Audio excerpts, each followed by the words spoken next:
Il y a quelques mois, une vidéo d'une interview de la vice-présidente du RN, Edwige Diaz, a été publiée sur le compte YouTube de son parti. On vous passe un extrait où elle parle des féministes de gauche. Ce sont les plus antiféministes qui soient, voire même les plus misogynes et même les plus méprisants à l'égard des femmes.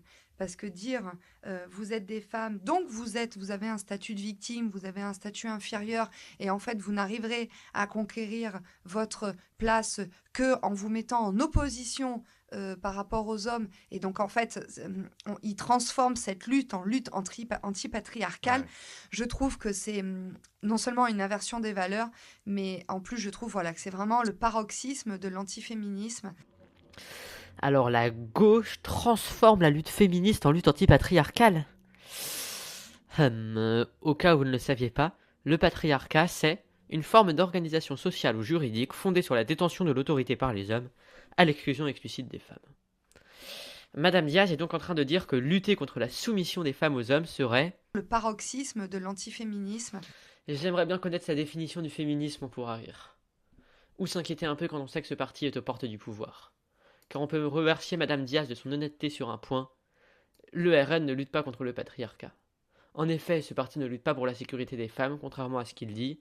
Les députés RN se sont par exemple abstenus lors du vote de la loi de 2018 contre les violences sexuelles et sexistes, et ils ont également voté contre le renforcement des sanctions contre le harcèlement de rue en 2022. Les eurodéputés du RN ont voté contre l'adoption de la Convention d'Istanbul sur la prévention de la lutte contre la violence à l'égard des femmes et la violence domestique par le Parlement européen. Et en 2021, ils ont voté contre une résolution prévoyant des formations contre le harcèlement sexuel dans les institutions de l'Union européenne. Il est aussi opposé à l'égalité salariale. En effet, en 2021, les députés du RN n'ont pas pris part au vote de la loi sur l'égalité salariale dite loi Rixin, et en 2023, ils ont voté contre une proposition pour renforcer l'accès des femmes aux responsabilités dans la fonction publique.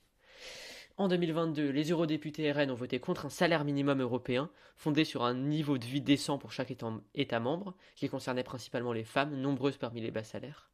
Et en 2023, les eurodéputés RN se sont abstenus sur la directive européenne sur la transparence et l'égalité des rémunérations. Et ce parti est aussi opposé aux droits reproductifs. En 2022, ils ont par exemple voté contre l'allongement du délai légal de l'IVG à 14 semaines, et à l'Assemblée nationale, c'est le groupe avec le plus fort pourcentage de votes contre lors de la constitutionnalisation de l'IVG.